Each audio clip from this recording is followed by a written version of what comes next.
नोटबंदी के 2 साल मुकम्मल हो चुके हैं। नोटबंदी के दौरान बहुत सारे सवालात उठाए गए। आज जब दूसरे साल की बरसी मना रही है कांग्रेस, हमारे साथ हैं मरकजी वजीर मुख्तार अब्बास नकवी। उनसे पूछते हैं, सर क्या समझते हैं कि नोटबंदी कितनी देखिए, नोटबंदी जो है वो बेईमानों और भ्रष्टाचारियों की नाकेबंदी का एक सबसे बड़ा हथियार था।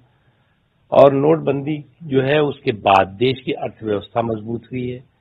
जो टेरर फंडिंग हुआ करती थी, एंटी नेशनल फोर्सेस की फंडिंग हुआ करती थी, उस पर लगाम लगी है और देश के आर्थिक ताने बाने को ताकत मिली है, मजबूत हुआ है। अब तक सर हुकूमत का जो रवैया रहा है अपनी उपलब्धियों को लेकर के, कामयाबियों को लेकर के, वो हमेशा फ्रंट पोजीशन पे रहती थी, लेकिन आज डिफेंस पोजीशन पे भी आने की बात कह रहे हैं अच्छा, लोग। ये बताओ, इनको तो कोई ABCD मालूम नहीं।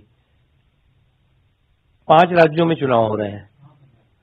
अब ये अपना मुंह काला करके घूम रहे हैं तो हाँ, इनकी अपनी समस्या है। हम 5 राज्यों के चुनाव में जो है वो आचार संहिता लगी हुई है। इन राज्यों में हम किस उपलब्धियों को लेकर के वहां जाएंगे? हम अपने जाएंगे, जाकर के लोगों के बीच में जो बताना वो बताएंगे। लेकिन फिर भी आपके सरकार के जो मंत्री हैं वो ब्लॉग्स के जरिए और कुछ ट्वीट्स के जरिए इस चीज को ला रहे हैं कि वो हमारी हाँ, कामयाबी। बिल्कुल। तो वो अरुण जेटली जी ने पूरा डिटेल ब्लॉग दिया है।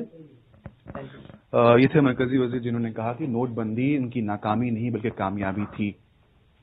सोहेल अख्तर, ETV भारत, दिल्ली।